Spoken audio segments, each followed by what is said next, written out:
like for Patriot to think that, somehow you can have this kind of, new group of people who are essentially floundering. For many people, it's their first time going anywhere near politics out of mere desperation because there's nobody else around who's actually, looking after the interests of these people or speaks with a genuine voice for them. And if this cabbage had his fucking head on properly, he would be courting that, even cynically.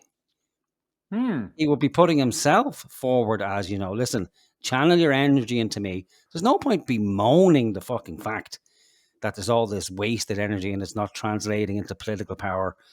No way that Aontú can be part of that. And that is the reality. We will not be part of destruction of property or people's lives. Secondly, as well, you got to realise this. Destruction of whose lives? Who got murdered in Kulak? Yeah, I know, right? Oh my God, what a little fairy. And what party did he come from previously? What was it? Sinn Féin, was it? No history of that. No, not at all. Not even like the past 10 years history, no. No, not a kneecapping to be seen anywhere. Is in Ireland, a lot of that energy is going into a sector of politics which is a perfect example of chaos. And there is a sector of politics in around the migration issue, which is leaderless, which is free of strategy, which is full of aggression, and which in reality... Isn't his jaw crooked? Something on his teeth look like a mountain range. It's weird, I mean, I don't mean to pick on someone for something that obviously is a birth defect, but Jesus. Yeah, it's like it's like a graph or something, isn't it? Or like a sound wave. It's bottom teeth, a sound wave. Of strategy, which is... I love that flowery language. Free of strategy. Yeah. But the thing is, he's not wrong. Has no strategy. Yeah. Yeah, absolutely. But the thing is that he's going to say, you guys are wrong, thus I am right. Yeah. It doesn't work that way. No, we'll get to that. So again, even if he's speaking the truth, it doesn't necessarily mean what follows is more truth. Shall we? Like chemtrails. When they hear words like crystals and leprechauns. Crystals and leprechauns. Fuck you. Who's talking about crystals and fucking leprechauns? Like, where's this? What's he talking about? Leprechauns? Like, what the fuck is he on about? Like, I think he's being just, he's. It's good for rhetoric, right? To just mention the most absurd fucking thing to really emphasize, like, to these people, you may as well be talking about crystals and leprechauns when you bring up chemtrails. But you know what, Patter? People have fucking concerns about certain things that are going on, whether it's chemtrails or vaccines or, shadow governments and, or the international pedophile networks and things like that just happen to dabble in politics. Well, you're just going to fucking fuck them out the door because you don't want to listen to them. I mean, the problem is that, let's just say there is a rational explanation to all of their concerns, right? Clearly, those answers aren't being communicated properly. Now, and as well, like, this is really important too. There are people who use words like plantation, and they use, very kind of strong, what I would call ethno-nationalist language in relation to this. I feel very strongly that... Dude, you come from a political tradition that was ethno-nationalist. Yes, yeah. Are you shitting over those people? It's incredible. Righty. Oh, right. How do we even introduce this one? Well, there's this guy like I hate him. John I hate him more once I saw how he looks. Oh, is this the first time you've seen how he looks? Is it? Well, actually, the first time it was a few days ago when they did. Oh my God, he has this podcast that he does with his girlfriend or one of his reporters or something, and they're dull as dishwater, man, the both of them. But I saw him, and Jesus, I thought he looked more dignified than that, you know? Yeah. No, he's kind of like Harry kind of Potter-esque, like a D4 Harry Potter. But yeah, he does have that look. I know I'm giving out about D4 earlier on, saying how dare you accuse me. But there is a look and a type, and yeah, he has that look about him, like kind of Blackrock College, and well, we can't hold that against him, you know. Nobody chooses what family they're born into. But yeah, so here he's interviewing Peadar Tóibín about nationalism in Ireland and immigration, and I mean, to call it an interview is rich, really. yeah, well, they're talking to each other, like, so it's essentially he's well, I don't want to blame him, because it comes across like that he has, you know, killed any chance Aontú had at increasing their voter base, but they're both pretty much to blame here. I don't even know if they're aware of what they're doing, or what they've done here, but they've essentially isolated like a large section of society who would possibly vote for them in any election. They've essentially labeled, you know, anybody who's attended a protest in Dublin as essentially a scammer. All right. Yeah, for like a Yeah. Nazi, like that. They're Yeah. they're not interested in those people. Well, we'll hear the man admit himself that he's a bigot. But what is most important, I think, and maybe this is just my impression, but I think he's just given Peadar a fucking a microphone, a megaphone. It's just that there, the stage is yours. You know, he doesn't really engage. McGurk doesn't really engage Peadar. He doesn't challenge him. You know, it's very weird. Shall we? Yeah, it is. It's essentially it's a 30-minute, you know, party political broadcast. So the two are obviously pretty much aligned in their thinking. So yeah, just play away there, and we'll pause it at random intervals. They don't just want deportations. They want mass deportations. That's the phrase they'd use. Would you be comfortable saying you're in favour of mass deportations? Hello, this is John McGurk. Welcome back to Grip Media. On the 26th of April this year, tens of thousands of people took to the streets of Dublin to protest what they see as excessive immigration into Ireland. There was a sea of tricolours. What they see as excessive immigration. Does he not agree that there's an excess of immigration? Like, I know that he's doing the journalist thing, but you know, he's not that. Because if you look at his Twitter feed, he's full of fucking opinions. Yeah, You know? but I think what they're doing here is they're kind of, you know, again, they're distancing themselves from the plebs, you know, because there's still kind of there's two sides to the immigration problem in Ireland. There's those who, you know, are solely focused on like we call it, for lack of a better word, illegal immigration, but it's not really illegal. But it's the single males, you know, who are no real use to society at all. So those who are here, you know, either chancing their fucking arm, seeking asylum, or, you know, economic migrants. In other words, they have no skills that are easily transferable. They wouldn't make it on a work visa. Let's put it that way. Yeah. And so everybody's kind of okay with that. Well, yeah, fuck them out. We don't need any of them. Like, they're, you know, get them all out immediately, right? Right. So then we have people who, by and large, I think are okay with, you know, helping people from war zones, as long as the agreement is when the war's over in your country, well then, you know, go back, as you should, you know. And there's some people who will never be able to go back.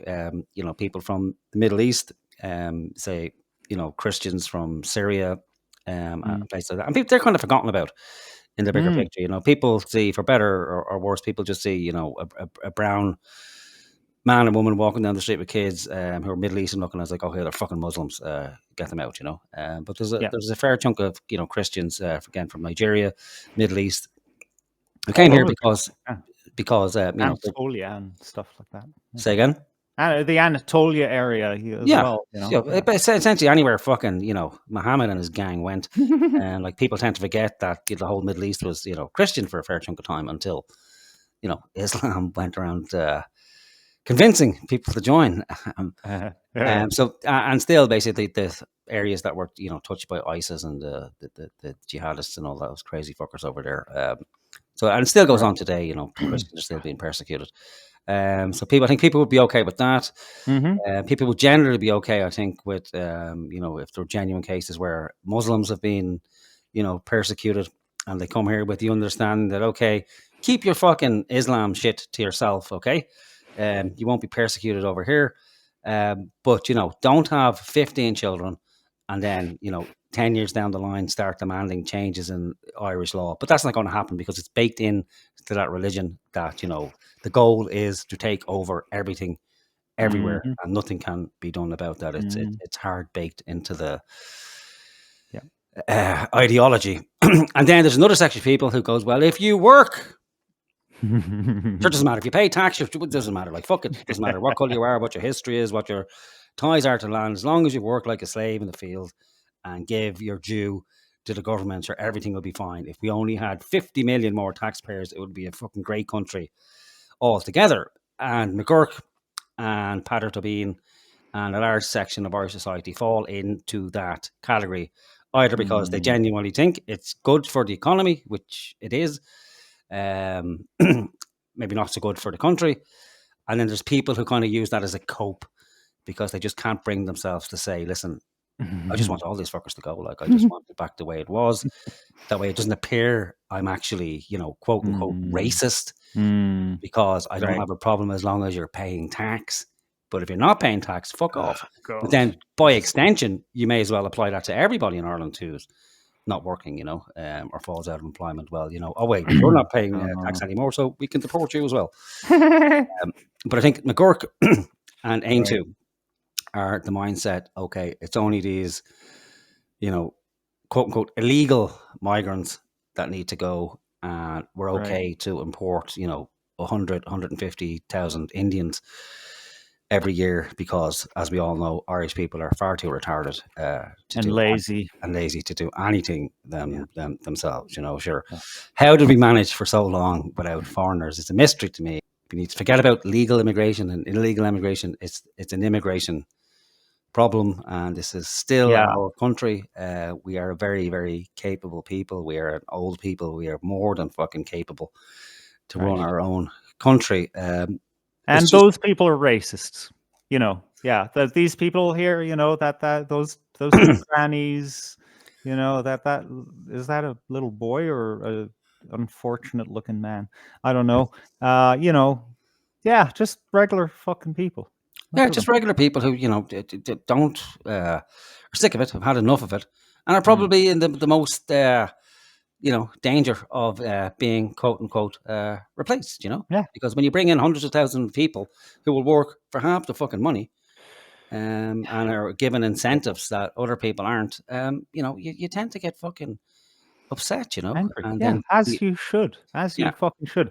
My mother went to one of these protests in Dublin, and that's it. If there's 50,000 people here, there's at least 500,000 people in the country who, identify with it, because you don't get 50,000 people just turning up out of fucking nowhere for no reason. Like as a sample, like, it's a pretty big sample, like 50,000 people. That's fucking huge. And then your counter protest is what? 100? Yeah. And these people, they have a perception that there's too much immigrant. Go fuck yourself. Fucking McGurk. There was a massive ocean of people, and there were several people who were putative leaders. It is a movement, the Irish anti-immigration movement, though, that has been criticised in some areas for a lack of direction and lack of focus. And so today I'm joined by one of the people who has, over the last couple of years, emerged as somebody who lays claim to leadership of at least part of that movement, and that is Aontú leader Patriot. Patriot, it's good to see you. I just want to address this, right, real quick. Where is it? There we go. Just 1 second. I don't know the time of this at all, but here you go. We are not saying whatsoever that you limit the number of immigrants that are coming into the country. But we have never stated that there needs to be a cap or a stop put on emigration. We have never blamed the fact that, or saying that migrants are causing the resource pressures in the country. All right, just keep that in mind for the rest of this segment. Yeah. Go back there for a second. Who was that? Was that McGurk beside him on the panel? Was it that big fat guy? Was that like This guy yeah? or that guy? I don't know. That's that not guy. McGurk. No. Okay, McGurk I just thought it was a larger version of.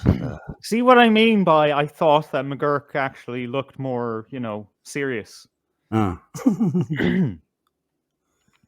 O'Neill, Aontú are Sinn Féin light. Stop believing hype. They are different voice.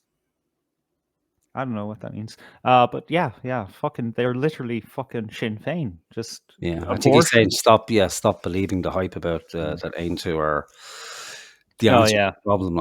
They're repackaging themselves. Yeah, fuck that. Thanks. Good to see yourself as well. We'll start actually with more recent developments. Keir Starmer, the UK Prime Minister, over the last week, launched what anyone who's watched the Labour Party in Britain over the last 20 years would say is an enormous U-turn on immigration. He says immigration must come down in the United Kingdom. He says there's a risk that country's been turned into an island of strangers. Man. The response to that here in Ireland has been very incredible. For the thumbnail, you made him a cone head, but I didn't really have egg. to. Yeah, I know. Yeah, I don't know. I think there's some underground fucking laboratory where we're creating these people. Like Stephen Donnelly as well, like who actually had a cone head. It's just like I don't know. There's a sickness in Irish politics. Like it's just these guys with these fucking enormous. Actually, yeah. What's that fucking birth defect that you come out with a big head? The top part of your head in particular. It's kind of like. Encephalitis or something, is it? Or fucking encephaly or something like that. Yeah, it's this and the bearded politician as well. For maybe 2 or 3 decades, we suffered from the terrible bearded politician. Every fucker who had a beard was a demon as well. Like so, yeah. So again, new rules for politics like beard. No, you're not getting in. Oh. You failed the washing machine trick. Out the door. You're not coming in. And you must have a full head of hair. Like you can't be respected in politics if you don't have a full head. If you can't keep your hair, how can you keep a country together? That's my view. Or at least have the decency to wear a fucking wig.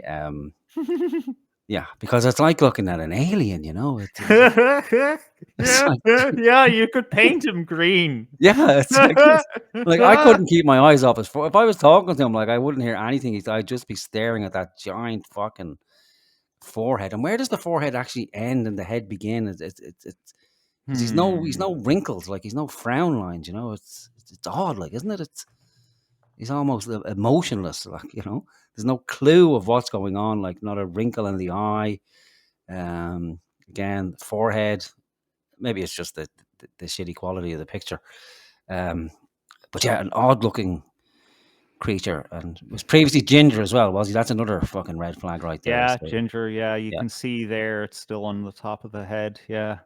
So I just have to do this. Look, there it is. There he is. Homie, I'm so sorry I doubted you. I bring you love. Is that the love between? Yeah, and the punchline was Mr. Burns infected by his own radiation. Oh, sorry, I just had to do that. All right, continue with Peadar because we need to get through this. Kingdom, he says there's a risk that country's been turned into an island of strangers. The response to that here in Ireland has been very muted. What's your response to it? And do you think, as somebody who I think has a background in the left, do you think what he says about the country becoming an island of strangers is something that might happen here as well? Yeah, so there's definitely a big shift in policy by the Labour Party. There's no doubt about it. But it's happening really throughout all of Europe. So parties of the left either have to, accept it and work with it, or find their vote just absolutely being atomized and being lost. So Keir Starmer had no other option in relation to this. Britain has seen big changes. Like one given year, 1 million people coming into the country. They reckon that 1 million people don't speak English at the moment within Britain. And these are significant changes in any society. And when those types of changes happen, there needs to be some kind of democratic oversight of it. And even an opportunity to, for people to say yes or no, depending on what their views are. In terms of Ireland and how it will affect Ireland, and there is a significant potential effects to Ireland in that we're often part of the same flows of people. And indeed, 80% of the people coming into this state are coming from Britain, a safe country, through the north of Ireland. And also when the Rwanda project was in place, that was a significant driver of people coming from Britain into this state as well. And the final point I would say is, it is the right of any democratic people to be able to decide what proportion of people who live in the country shall be from outside of the country. It is it's not a racist decision. It's not a xenophobic decision. It is simply how we plan and organize our country, because so many of the delivery of services, of housing, all of those issues are dependent upon the number of people that we allow into a country. So Keir Starmer is a man of the left. He's always been a liberal. Mark Steyn, the Canadian columnist, always says that the objective of politics is to move people to your point of view. Keir Starmer has clearly been moved to this point of view. Well, and you can look at a direct cause of that, which is the recent UK local elections, where Reform UK under Nigel Farage had an enormous breakthrough. And 2 weeks later, there's a massive change in immigration policy on behalf of the UK Labour government. When a lot of people look around at the Irish political firmament, they say we need the government to be moved to a particular point of view. That's where they're coming from. Why do you think it isn't happening? Well, first of all, I will say there has been some movement in the government. So we in Aontú have been raising this issue consistently since our formation in 2019. And actually, at the time, we were hammered on high from parties like Sinn Féin for even raising the particular issue. We have probably brought... Is that true?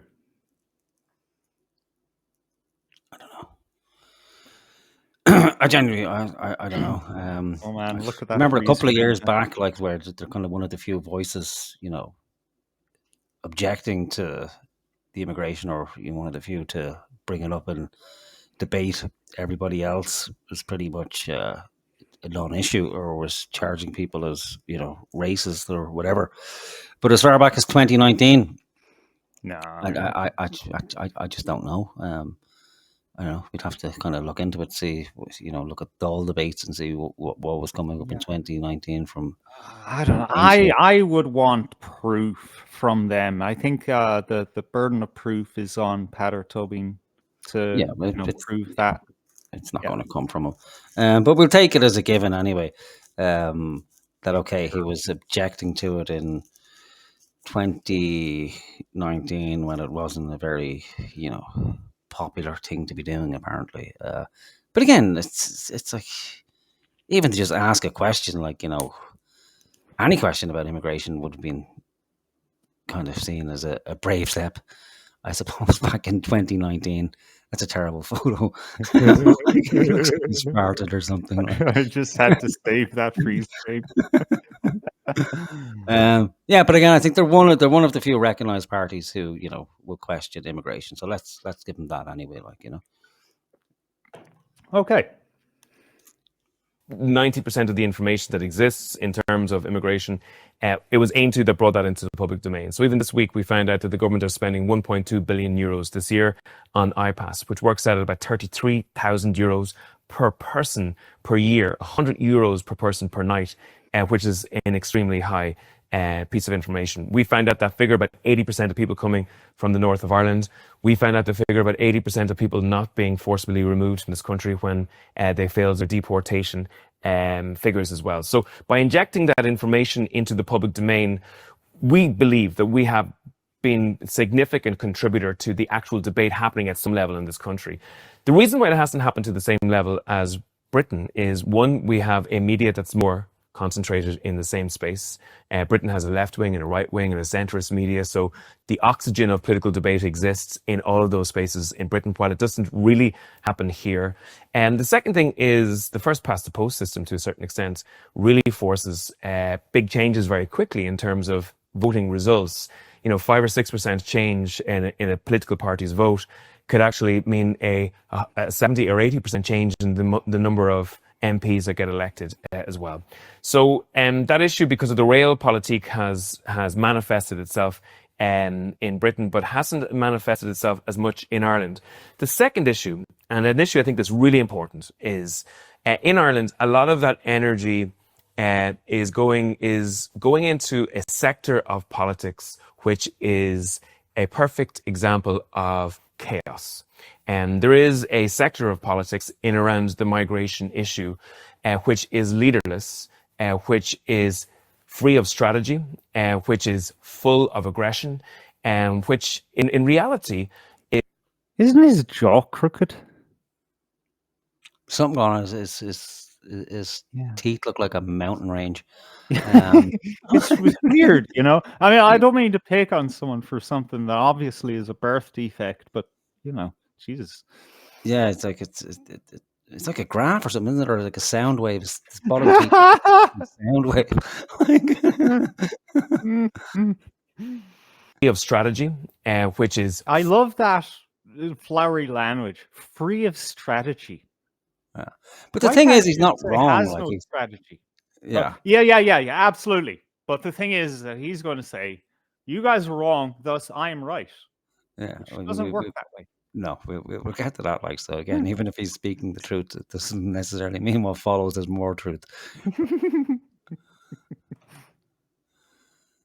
full of aggression, which in reality is sucking energy and collecting energy from people, but not producing any output in terms of politics. And if you look at a lot of the micro-organizations that inhabit that particular space, they're all in chaos. They're all either losing their leaders, or they are people, their few handful of elected reps are actually leaving them at the moment, or they're fighting with each other.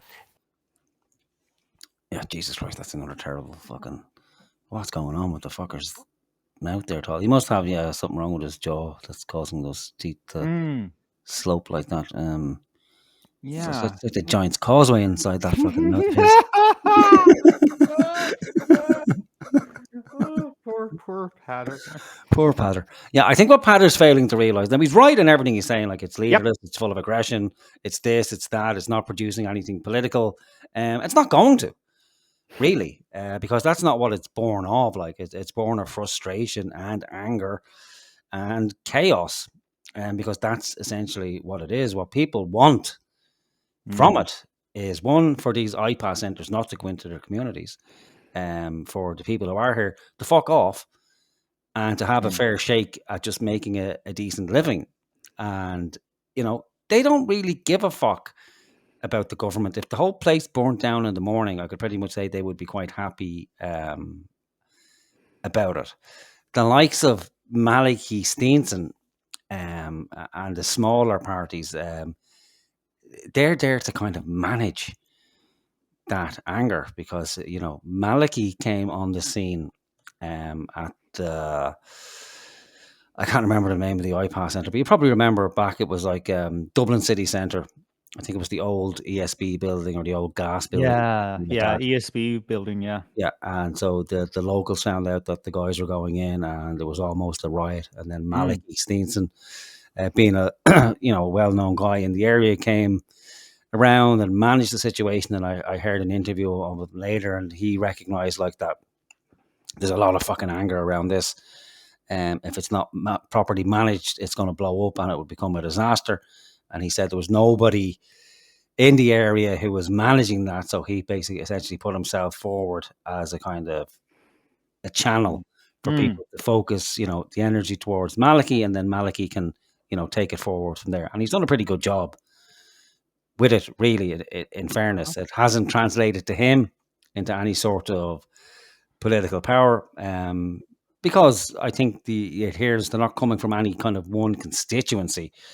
It's people from lots of different constituencies, and the way, like Patter said, he's right. Given our PR system, it's very difficult for, you know, anybody to make real inroads into the political system in Ireland. You might pick up a few independents here and there and everywhere, but the system is essentially set up to, you know, have Fianna Fáil, Fine Gael, or Sinn Féin in power in some form or other for, you know, eternity.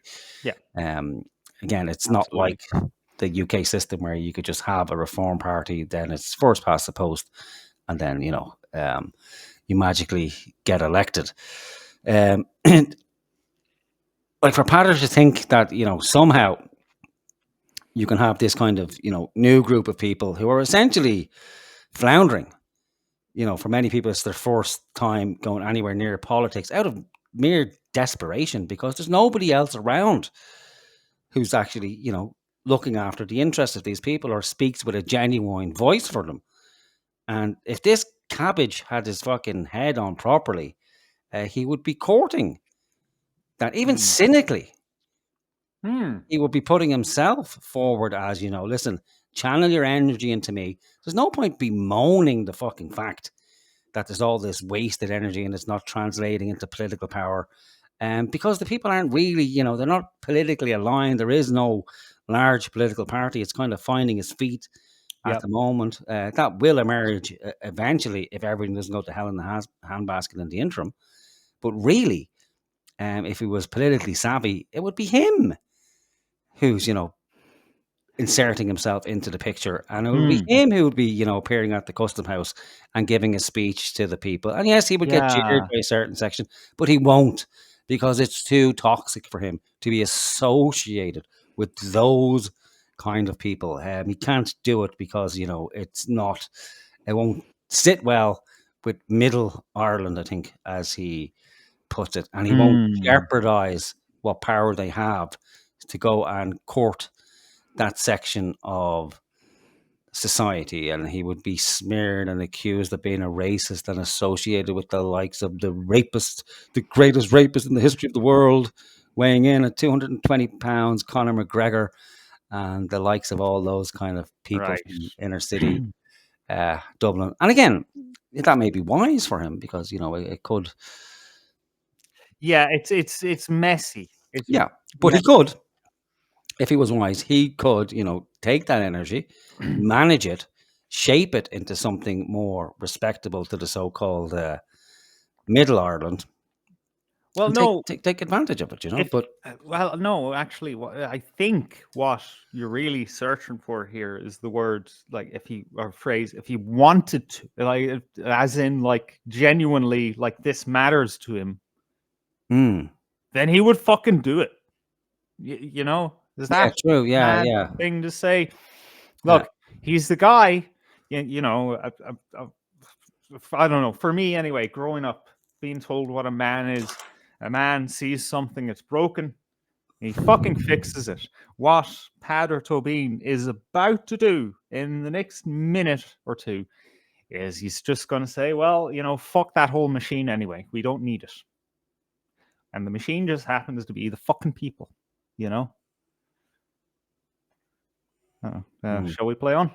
Yeah, sorry, I just want to put Paul in there for a second. So let's see, Malachy arrived in East Wall with Christy Burke and Niall Ring, both Sinn Féin light councillors, and took over grassroots movement. I was there all night. What has Malachy achieved apart from nice 80 grand council wage? There's an extra comment there. Yeah, I honestly, I don't know. I don't know much about Malachy Steenson. Yeah, neither do I. I need to know. Yeah, we'll look into it further. I know he did. I saw an interview he did with the Burkeen, but I really don't know much about his history at all in that area. Paul, hang around. We will be, looking at Malachy in the future. So if you can give us some pointers at some stage, that would be. That'd be great. Yeah, you seem to have the knowledge there. And the boots on the ground. Yeah. So again, for Malachy going forward, what good he would be, I don't know. I know his background again is with.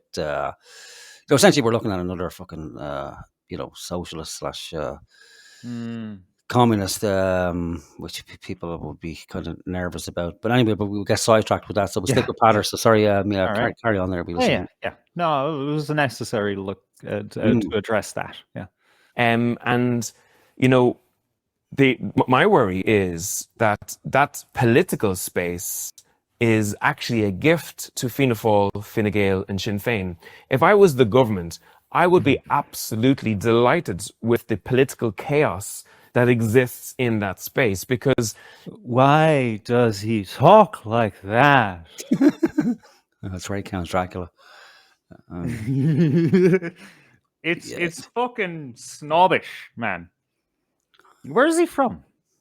I've no idea. Is he from Oh. Laos or something? Or That sounds about right, doesn't it? I thought somewhere highfalutin. All right. I just need to pick on that because it's like he's trying to brainwash me. I think it comes from being in the doll so long as well, doesn't it? Like, where it's, there's just nobody just talks as a human being, or Lie down with dogs and you're going to get fleas. yeah. Yeah. Fuck, man. All right. it neuters that political space. It kills any opportunity for that political space to actually play a real role in the political experience of this country and having any long-term influence at all. And, I remember when we were founded first in 2019, I did a public meeting in Longford, and one of the members of these microgroups... Wait, hold on. Can I say something? Okay, so the UK now has reform, right? That is the Nigel Farage group. Watch the microphone. That's the Nigel Farage group, right? So if we rewind our memories back to Brexit, right? The Brexit party was carried by Farage just far enough to where the Brexit referendum happened. And I think even he was surprised that they voted yes, or leave, rather. So he said, all right, good luck, I'm off. And, just kind of left the fucking disaster to take care of itself. And basically a succession of failed fucking morons, as per usual in Anglosphere countries, to manage Brexit. And they just fucked it up, man. They fucked up the country. They made it way, way more painful for not just Britain, but everyone else than it needed to be. And, look, Farage was great to listen to as an MEP in the fucking parliament, is it? Given off big and large. But that's as much as he's useful for. Everyone on the ground, right? They're never really happy with these big fucking mainstream parties that are championing their fucking causes. So like for Peadar to say, if we just run it the way that I want to run it, then we'll get what we want. But no, that has not borne out. No, it can't happen, like, because in that world it doesn't make a fucking difference, like. So everything will just remain as it is. Because if everyone was to row in behind Peadar and Aontú, and then Aontú become a major party within Dáil Éireann, well, nothing really changes. Like, there'll be, some legislation will be introduced. There'll be talks about, okay, well, we're going to reduce immigration by this amount. We're in talks with the EU for a new version of the pact to be implemented. But at the end of the day, it doesn't matter because, Ireland has no power anywhere, not even within its own borders, because it is Europe that rules the shots. And if everyone rolls behind Peadar isn't going to, okay, well, we need to leave Europe. Has he mentioned anything about, Ireland leaving the European Union? No. Again, it would be, most people in Ireland would probably fucking, faint and die. Like, how could the world, the ground will open up and we'll die. Don't you remember the posters on the lampposts will ruin? Our recovery will be ruined if we leave Europe. We won't be able to fend for ourselves. And granted, it would be, somewhat painful. But for Peadar, if Peadar does get into a state of power, nothing really would change because he doesn't have the power to do it. It's not going to renegotiate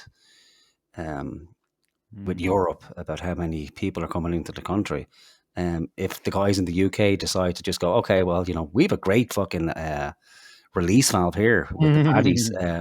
Send them all in through the channel in France. We'll just make things so cripplingly difficult for them within our country.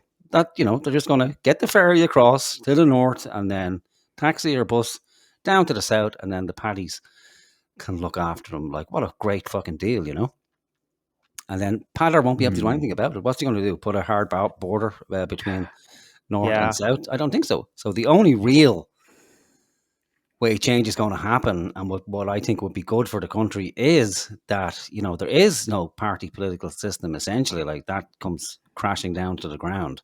And that we have at least, a fair sprinkling of actual independent TDs who are, look after the concerns of their community and would actually be, interested in Ireland becoming some sort of independent entity. Or how it would happen, I don't know. Much of it, I'll hold my hand up and say, is, kind of wishful thinking and fantasy. But if things continue as they are, it's not going to change. Peadar isn't going to, engage in mass deportations. The whole mass deportation thing, I think, is essentially again another fantasy for people. It's like, what do we do? Scoop up, 150, 200,000 people and then send them where? Who's going to? Yeah, most of them won't accept them? tell you where they're from. So, yeah, nobody's going to accept them. Yeah, and so the only real way at the moment, anyway, that I can see is that, people have to take events into their own hands. I'm not going to say what that could mean, because that can be taken as, anything from stringing people to lampposts to just making it uncomfortable. Use your imaginations is what we're saying. Yeah, I don't think the answer to this problem is going to come from a political the current party establishment. like Peadar's or anyone else for that matter. I think the best we can hope for in the next kind of 5 years on a political front is that there's enough people who will be pushed into the Dáil where they just become a nuisance and a disturbance. Or abstentionists, right? I think from now on, I would only ever vote for an abstentionist, someone who goes into the Dáil, does absolutely nothing. Maybe they show up because, the government pays them to be there, may as well, right? And, nobody pays for pints at the pub and the Dáil anyway. And, it's a good reason to go have a laugh with the other troublemakers that have been voted in. And, just slowly fucking erode that institution, because it's not good. It doesn't help, okay? What helps Irish people are other Irish people taking initiative and doing things for each other, not the fucking government. And then beyond that, people need to start having a look at the permanent government in Ireland and, who's pulling the strings there and who are these people and what are their interests. And, yeah, I know people hear deep state and then it's like, oh, it's another conspiracy. There's no deep state in Ireland. There is, it's called the permanent government because it's essentially, permanent. And, if you left it up to government ministers to the actual running and functioning of a country, we'd be pretty much fucking doomed in a week, Yeah. They have guys we'd who all starve and freeze to death, even in this weather. yeah, exactly. You have guys who essentially know how to run a school, which is more than I know how to do.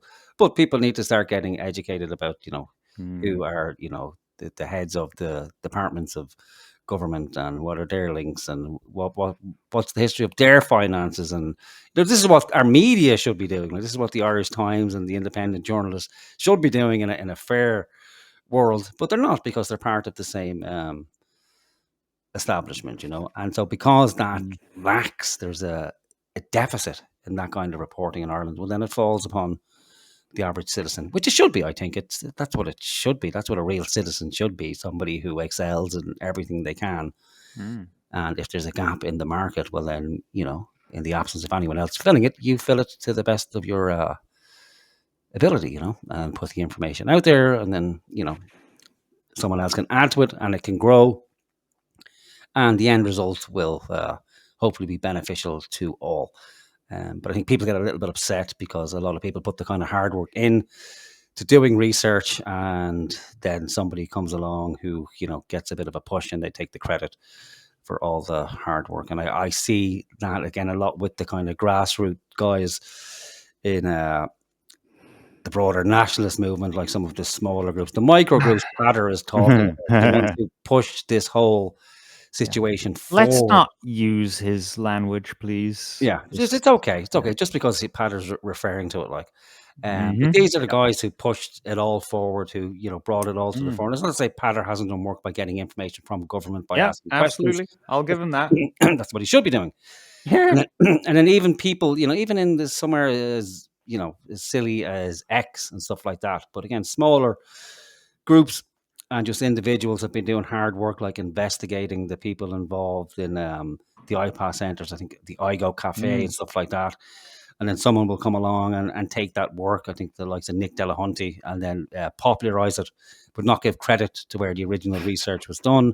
And then Gript will pick up on his work and then not give credit, and so on and so forth and so on. Well, Gript is fucking holding them up as like, oh, this guy wants to run for president. Yeah, well, so do I. But you put him up there, fuck you. Yeah. So it's small stuff like that. But that's just the way of the fucking world, unfortunately. But it would be nice for people to get the credit due. But back to Patter, I don't think Aontú is going to be the savior. They're not it. We may be fooled into thinking they're it, and then we'll fucking spend another 10 years figuring out that they're not it. And by that time, we're a minority in our homelands. It is 3:05 in the morning. Do you want to call it here? No, we'll carry on for a bit if you're okay to carry on. I am. I'm just, worried about you. I'll be fucking fine. It doesn't really matter. I just feel guilty, like I'm doing it to you. You're not doing it. It's a self-inflicted wound. Listen, I'll be Well, more I'm upset. your friend. I want to make. It's like you're going for the heroin needle again. And I'm asking you, do you really want to do that with your life? Look, if I stop now, I'm going to be awake for 2 hours anyway. Jesus Christ! You know how it works when this ends. It's like I know, puffed up on adrenaline, and you're wondering, well, what was that all about? I mean, wow, you actually need heroin. Yeah, because it's depressing. Yeah. So let's carry on with this. Maybe we'll skip forward to I think around the 19-minute mark is okay. when he kind of lays it on heavy, because if we go with this rate, I will be here till 6 in the fucking morning. Yeah. So. But I think he has another minute to go where he says some fucked up shit. Okay. So cool. then we'll skip to 19. Yeah. All right. Okay. Cool. Yeah.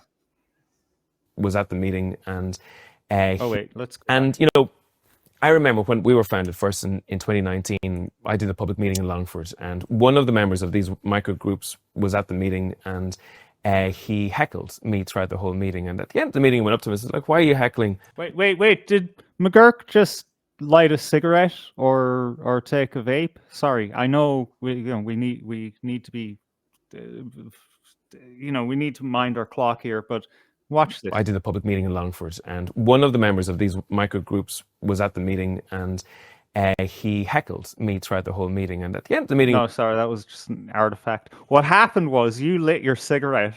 All right, the time. I got confused. What the fuck? Fake news. All right. Was at the meeting, and he heckled me throughout the whole meeting. And at the end of the meeting, he went up to me and said, like, why are you heckling me on these issues when, Fianna Fáil and Fine Gael and Sinn Féin are, the difficulty for you? And he winks at me and he goes, Peadar, sure, we're fishing from the same pond. And that came, let me know, I suppose, that these individuals were nearly more interested in their own armpit politically than actually a big strategic project to achieve an objective. Okay. Hang on a second. 2019. What was happening in 2019? Nothing, really? Come on. Come on, man. Immigration wasn't even on the table. Who's he talking about? He split with Sinn Féin because they were pro-life. Sinn Féin is pro-life. Aontú is Sinn Féin plus pro-life. That's all they are, right? So who was showing up at the founding? Who? he's playing this thing. Oh, I don't want to name names, but he's just making this shit up. I know, and he's smearing everyone with or tarring everyone with the same brush, like so. So even if one person did say it to him, which I doubt, that's not indicative of everyone fucking else, and that's pretty much how politics runs in Dáil Éireann, you know. Yeah, I think that's what he's saying. Like, doesn't seem to be a genuine person within the Dáil who actually says what they think and believe. It's just the whip system of, okay, this is the party line, now follow it. yeah. The whip is the only reason why a party fucking stays together. Yeah, Yeah. of course. Like, she's I can't remember. Is there more that was worth listening to after this, or just I skip it into- don't really fucking know. let's just give it another 30 seconds. I think he complains about the internet people.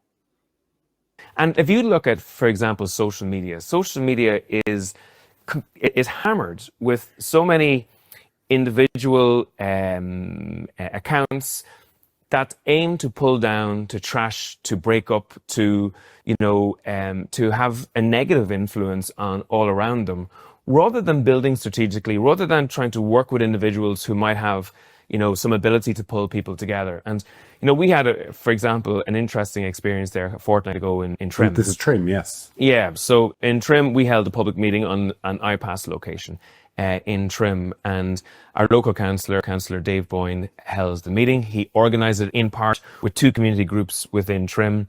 He got the permission for the location. He brought the audio equipment, etc.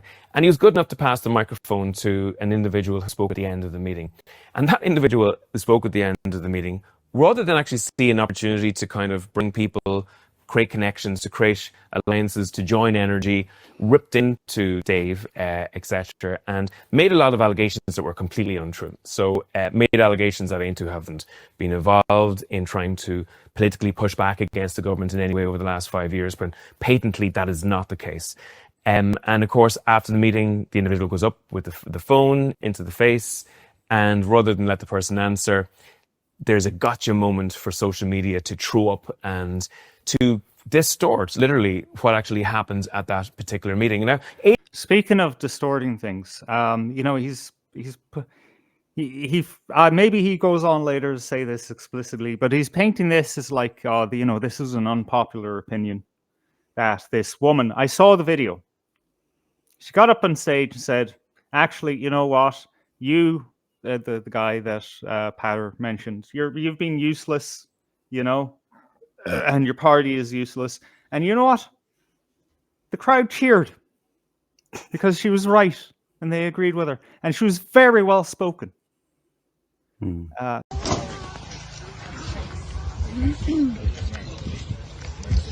Hi everybody, my name is Ciara. I'm one of the organisers of Cal Says No. I'm probably going to repeat a lot of what Siobhan said. She did very, very well. It's all about the community working together, okay? So fair play to you all for coming out. It's not an easy step to make, all the name calling and whatnot, but you can't let this slide. You can't let your numbers drop. So the next meeting that's called, you come and you bring someone with you, and then your numbers are growing and you're building all the time, because it's all about people power. And you need to show the government that Trim is not going to take this. There's a word that was used in Kells quite a lot, and I heard a couple of people saying it up here as well. The appropriateness of the building. The building is not appropriate. Trim is not appropriate. Kells is not appropriate. Ireland is not appropriate, because we don't want this.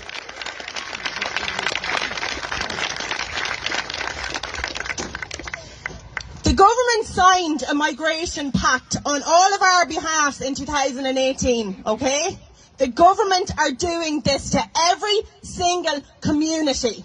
They cannot be trusted.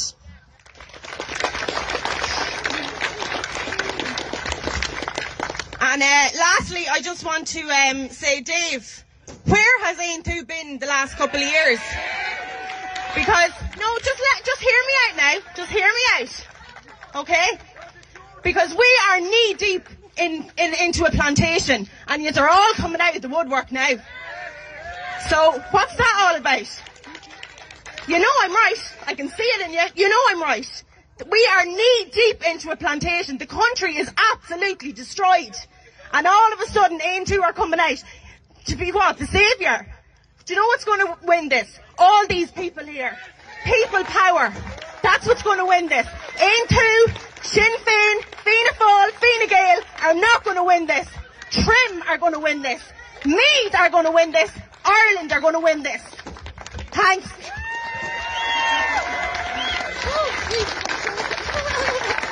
I just walked past and you just said it's not nice. No, it wasn't. I'm being honest. But I'm being honest. I'm here now. We're here together. Same side. What have Aontú said about this though? Where have they been the past couple of years? Where have they been? Where have they been? Can I shake your hand? Fair play. No bother. You called him out for what he is. A lawyer. A lawyer. Where have you been? It's on your doorstep now, Dave. Where have you been? Where have you been? Where's Peadar been? Nowhere. Talking from behind the keyboard. He's been nowhere, Dave. You're going to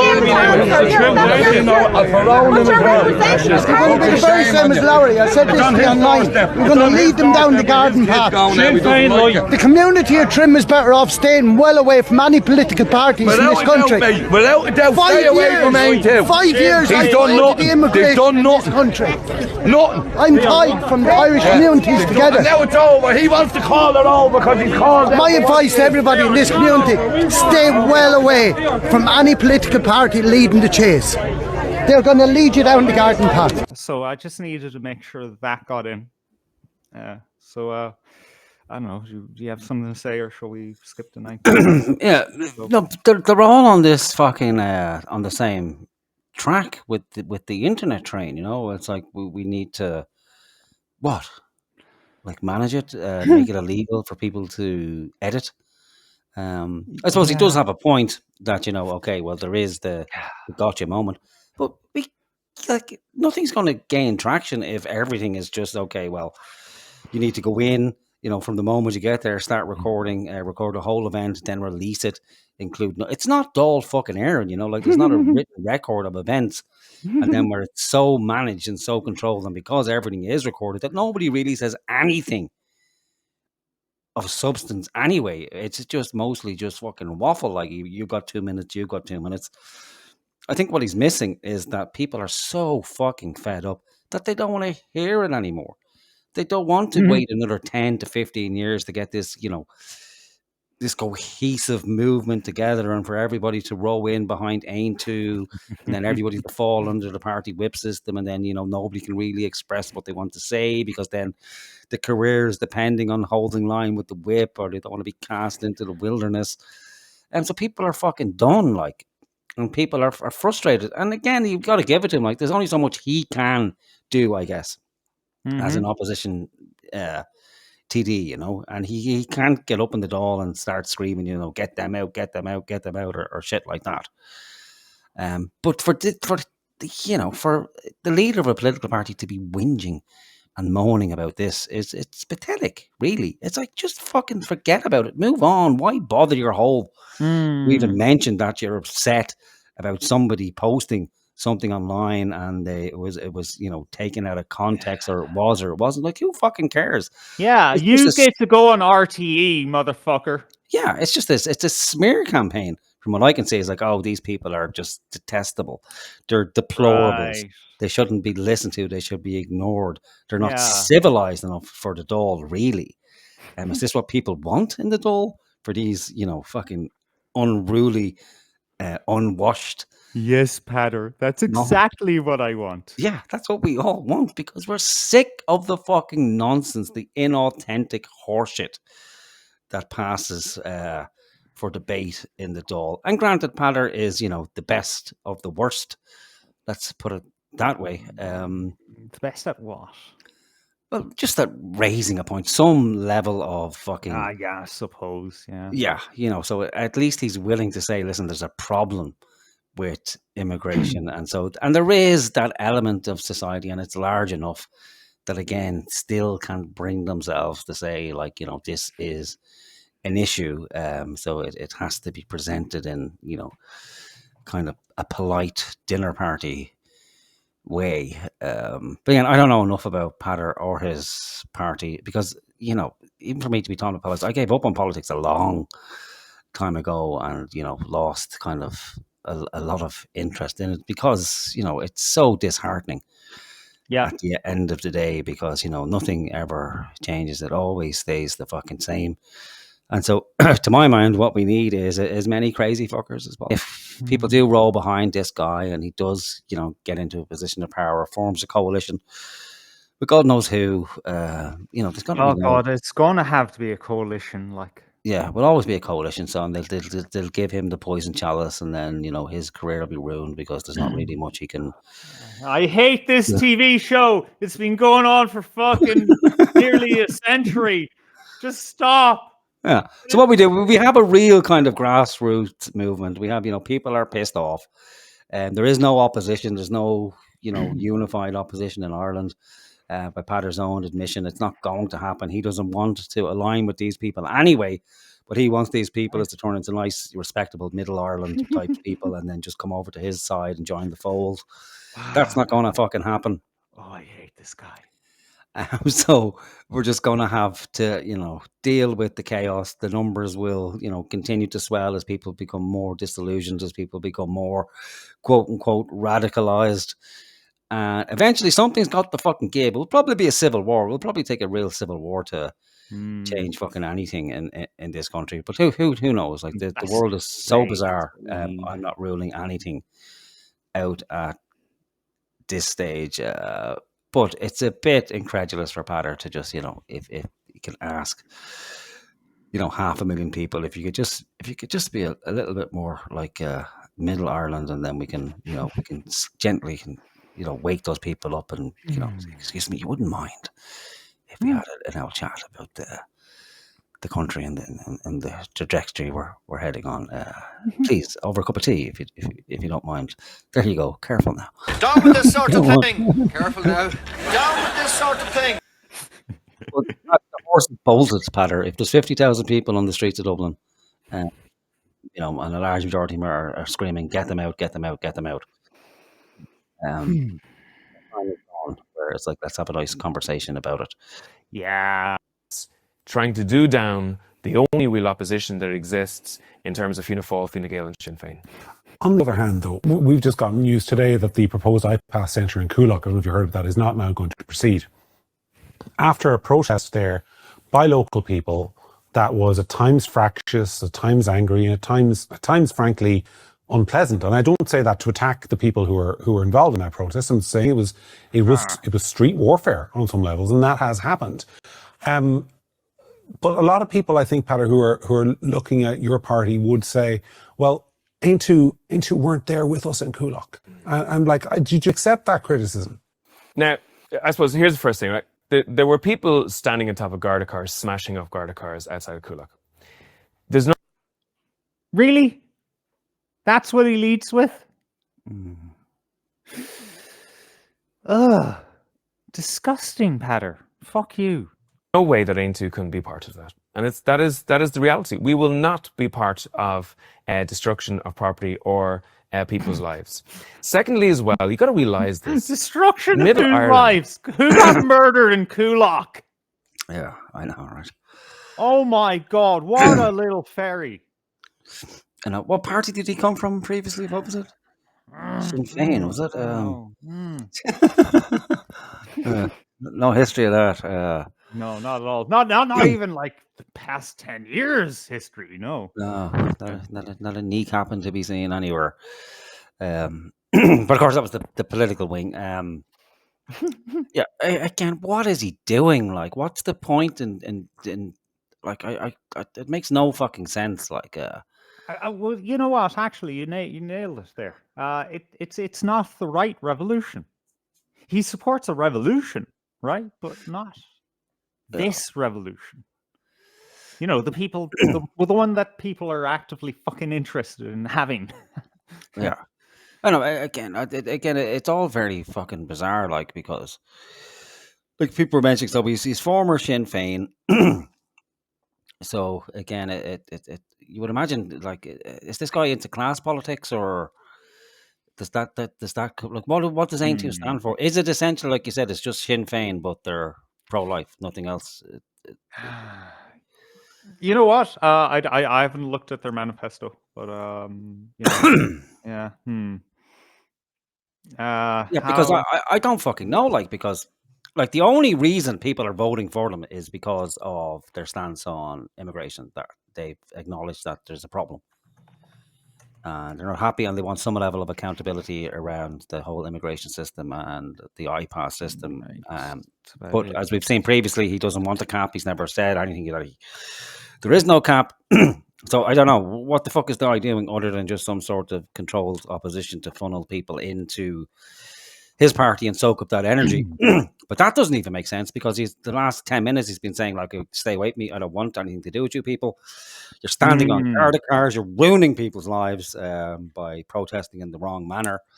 If you could just be so kind as to continue, doing what you were previously doing, was shouting at the sky and lobbying your local TDs to try and do something about it, and nothing ever changes. Like, what does he want people to do? Like, and again, what's McGurk asking him these fucking questions for? Like, anybody who's going to vote for him has already voted for him. People kind of know already that he's not aligned with the people of Coolock, that he's a politician, so he can't be seen to be, championing rioting and burning iPass centres to the ground, and hitting workmen across the back of the head with fucking shovels or iron bars or whatever it was.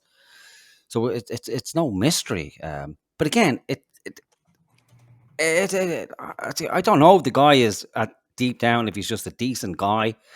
Maybe he's not suited for politics, but like he could be scooping up votes. Like, he doesn't need to go down to Coolock and say, "Listen, burn it." Yeah, burn it to the ground. Start handing out fucking, Molotov M1 carbines or whatever the fuck guns are, and start kneecapping fucking niggers left, right, and centre. There's no need to do that. No. He could just show up and say, "You know what? I understand why you're angry." Yeah, he could be the peacekeeper, the bridge between the fucking guards and the citizens. Really? And then, like, okay, this People needs to do that? That's possible? Yeah, a peacemaker, I think they used to call him. Like Martin Luther King, maybe. Yeah, Martin Luther King. But he could have easily done that, and then it's a win-win for him, because everyone will look at him and go, "Oh, here's this guy trying to make peace." Then if he gets pepper sprayed, well, then he becomes a fucking hero, like, here's this guy who was, in the crowd, was pepper sprayed, will be remembered in history. There'll be statues built for him in 20, 30 years time of him being pepper sprayed. But no, he won't associate it. He won't go down to those people. He won't address them. He won't talk to them. He won't be seen to stand beside them. But then to do this in this interview or puff piece, whatever the fuck it is, just seems completely counterproductive, because it's not like there's this sudden groundswell of people who are going to go, "Oh, well, now we know where you stand on that. We're going to flock to you and vote for you." And anybody who was maybe thinking about voting for Aontú next time aren't going near him, because he's just isolated, like, hundreds of thousands of people. Like, he's just, essentially burned many a bridge. And now, you know what? I'll admit, I was sparing few people on that ballot paper last year that I'd give a number to. But you know what? I gave my last preference to the Aontú candidate. And now I fucking regret that decision. Yeah. How could you not? Like the people I know who vote for him, or them, rather. I mean, it is him. It's, he is the party. Let's be real about it. Him and his family. Another fucking crime family. That's what we need. They vote for them because they're still in that mind cage of, well, we can vote our way out, and Aontú, they're doing something. They're not really doing something. Right. Because, maybe he might actually answer the question he was asked. When they look at situations like that, that actually does damage in many ways to the cause of people who want to see a tougher immigration system in this country. Because what it does, it allows... Does it though? Sorry, let's discuss that. I find it inspiring. I'm filled with hope when I see shit like that. And I think a lot of people do too. You know, people love a little bit of fucking honest feeling being projected out into the world. It makes them think, oh, maybe I'm not the only one with these feelings. I don't know. Am I wrong? Am I guilty of sedition right now? I don't know. Are you actually frozen?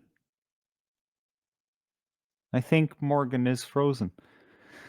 Or he's fucking with me and remaining incredibly still.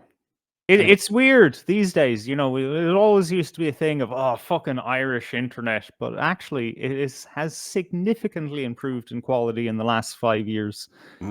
And then, like, for you to drop twice in a night, that's weird.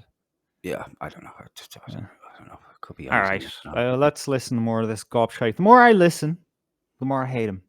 You know, it's incredible. How someone can be so consistently unlikable. I mean, he really does belong in RTE. The establishment compartmentalize and pigeonhole people who may have a particular view against the government's policies. So we obviously think, one, it's wrong to cause danger to people's lives and to smash their property. Two, it's also counterproductive. Now, and as well, like, this is really important too. There are people who use words like plantation, and they use, you know, very kind of strong, what I would call ethno-nationalist language in relation to this. I feel very strongly that... Dude, you come from a political political tradition that was ethno-nationalist. Yeah. Are you shitting over those people? You know, it's incredible. Incredible. You know, there needs to be a situation where people who are citizens of this country, many of them of different color, many of them living for a long period of time in this country, and many of them even born in this country, we cannot have a situation where people live in fear or feel that their lives... Is he talking about the anchor babies as well? Like, you know, we've been through this before, right? Fucking Phil Lynott, Irish. What do you call that footballer? I keep forgetting his name. Paul McGrath. Fucking Irish. Doesn't matter the color of his skin. You know what? You ask even the fella with the fucking however they were setting fire to that Crown Pates building. I don't know, a drone or something. You ask the guy in that drone controller or the guy with the Molotov cocktail, whatever it is. You know, what do you think about these guys? Ah, yeah, you know, they're fucking great. And you know, I know a black fella. You know, it's the social media influencers who, you know, they need to be extreme to get the views and things like that, because only extremes get any kind of fucking traction in this world anymore. And they say, oh, all the niggers out. No, that's not the mainstream fucking opinion. And even the worst of the man in the street, I really don't think have that fucking opinion. He's the one pigeonholing right now. Sorry, Jesus. They're under threat in any ways, and we stand against that. And also, Middle Ireland, when they hear words like plantation, when they hear words like... Sorry, what's Middle Ireland? Because I hear, like, I've always heard Middle America. Yeah, middle. I don't know. Is he talking about the middle class, or like this silent majority, or the ones that literally live in the middle? Yeah, because that is what Middle America is, right? It's not the ones on the East Coast or the West Coast, which have very, very definite fucking views of the world, but the average working man that you find anywhere in between. Yeah. So I think he means like centrist Ireland, maybe, or the rational people. I don't know what the fuck he's talking about. Like, so Middle Ireland, I think it means him and Patter, that type of person. Yeah, because I don't think that demographic exists. I mean, there's fucking potatoes that are still watching fucking RTE, and you know, they're not far off of the fucking nursing home. And those nursing homes, they love just killing people there. So they're not going to be valid fucking voters for long. Yeah, I don't know. Unless this is sorry, joint sorry. hope for Peadar, like, so it's like this is why his party isn't doing well. It's because people just don't feel comfortable voting for his party because they equate his party with the animals on the streets jumping up and down on Garda cars. And really, do you think that could be it? But I don't fucking know, man. I don't know, because I think like. Let's see. It takes a special type of person to be a politician, to put yourself forward to begin with, to think that okay, you can lead the country. That's a special type of being. Like it's you have to be somewhat deluded to begin with, to think, oh, do you know what? Who I think is the best person for the job? Me. It's essentially it's a sham. Like it's a cult leader. Like you're chosen by God to represent the people of your country, and you are the future leader. And if it was only the people who could get on board, like if they could get into the right frame of consciousness and recognize that Peadar is the natural leader. He has all the answers to the problems of Ireland, and if only everybody got on board, he would be fine. But the reason they won't is because of the nasty far right. I see. But I'm only guessing. I don't. Well, he could just, you see, the whole thing about this group of people, right? They only listen to members of their own class, right? They only think those voices are valid.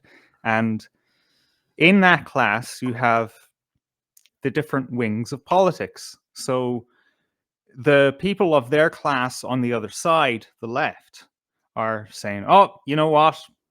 Aontú, those fucking animals out in the street, they're one and the same. They're all Nazis. So I think you're right. Peadar is coming out, and he's the pick me girl. Have you ever heard of this terminology? The what? Sorry? Pick me girl. No. So this is the girl that gets on a stream on the internet and plays computer games and talks about, boy interest stuff, and has massive tits and doesn't cover them completely, and says, I'm not like those girls, I'm not a fucking feminist that's going to put you down and stuff like that. So he's coming along. He's the pick-me girl of the right, which he isn't on. He's not on the right. He's slightly conservative. And he's coming out and saying, I'm not like those other girls. All right. Yeah, that's what he's doing right now. Yeah, you fucking found it, man. You nailed it. Shall we? Like chemtrails. When they hear words like crystals and leprechauns. Crystals and leprechauns. Fuck you. Who's talking about crystals and fucking leprechauns? Like, where's this? What's he talking about? Leprechauns? Like, what the fuck is he on about? Like, I think he's being just, he's. It's good for rhetoric, right? To just mention the most absurd fucking thing, to really emphasize, like, to these people, you may as well be talking about crystals and leprechauns when you bring up chemtrails. But you know what, Peadar? People have fucking concerns about certain things that are going on, whether it's chemtrails or vaccines or shadow governments and or the international pedophile networks and things like that just happen to dabble in politics. Well, you're just going to fucking fuck them out the door because you don't want to listen to them. I mean, the problem is that, let's just say there is a rational explanation to all of their concerns, right? Clearly, those answers aren't being communicated properly. So instead of thinking about, how can I better communicate with these people, I'm going to insult them to their face. I'm going to ridicule them. That will work. That will stop the people from getting in your face and editing. Oh yeah, that always wins people over to your side. Just call Yeah. them a fucking retard. Yeah, Right out the gate. that will I stop think them. you're a retard. Yeah, I'll stop them. So now Patter doesn't understand that now he becomes part of the conspiracy. Like, so he's now covering up the big leprechaun conspiracy that's going on in Ireland. Like, where are the leprechauns buried, Patter? That's what we want to know. But again, I can understand Joe regaining the audience. Roganing. Roganing. I think. Roganing. Okay. I'm thinking of baldness. Okay.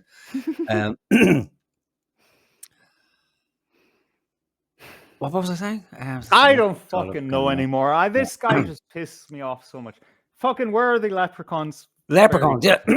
Leprechauns. Again, I suppose he had some sort of point. Like, so it's hard to enter into a conversation with somebody when they bring up chemtrails or crystals. And so I think I'm assuming if he's mentioning forget the leprechauns. I don't know where the fuck the leprechauns come into the equation. Maybe he's talking about that guy from, is it Leitrim or Limerick or whatever, who he mentions he believes in fairies or something like that. It could be that. I don't know. Okay, I mean, like, so does 75% of the country, by the way.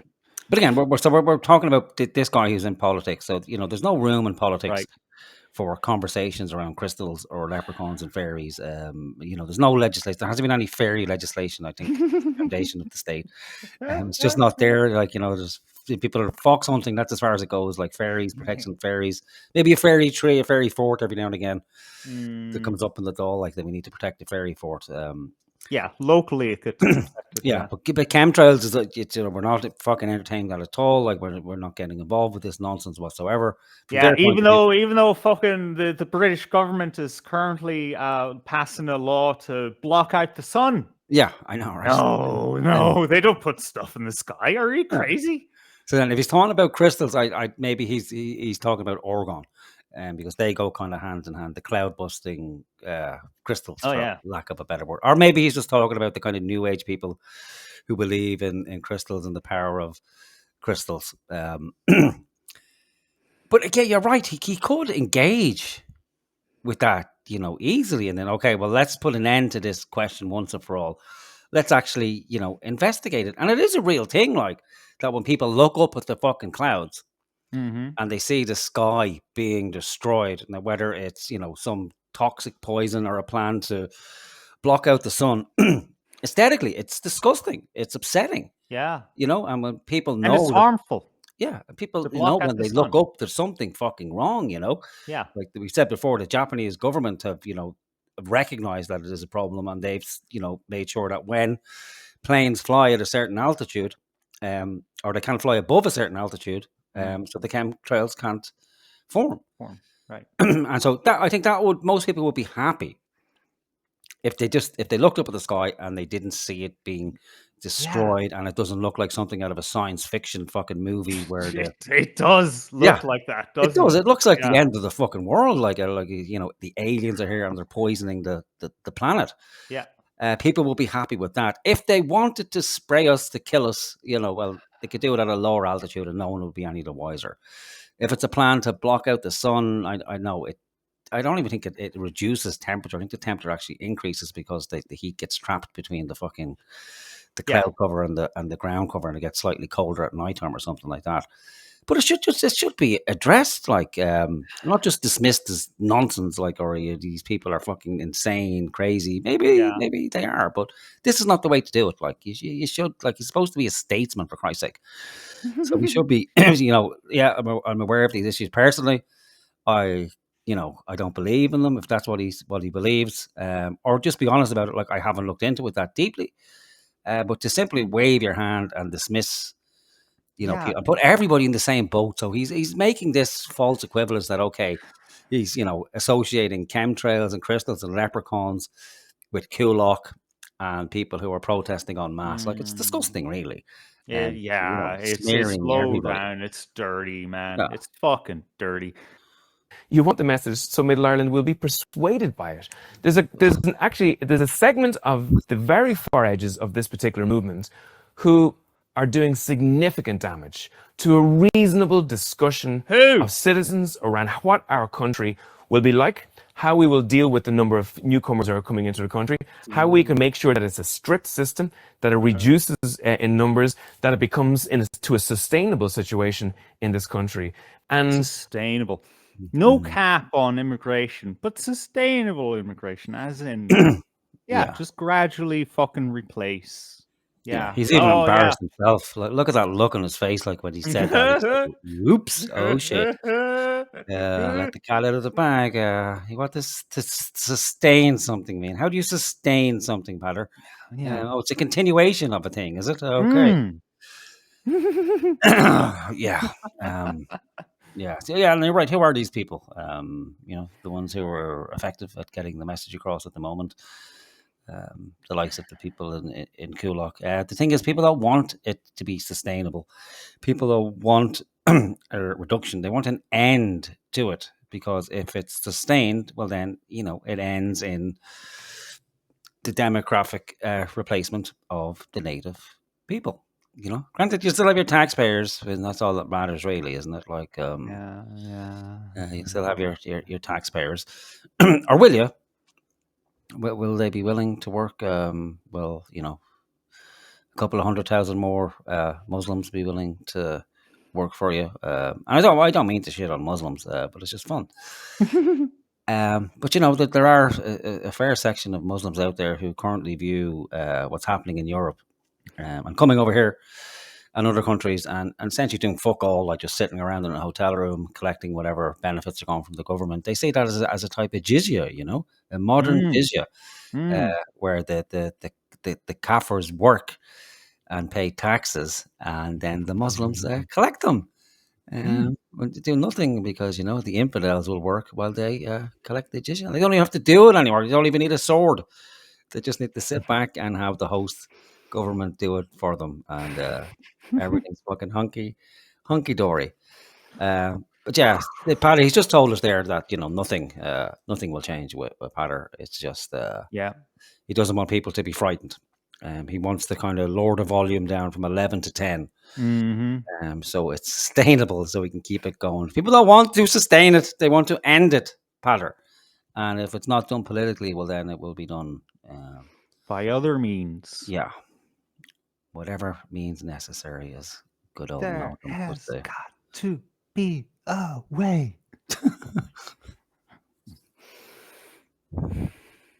They do that at the same time, thinking in some way that they are the people who are really standing up for Ireland.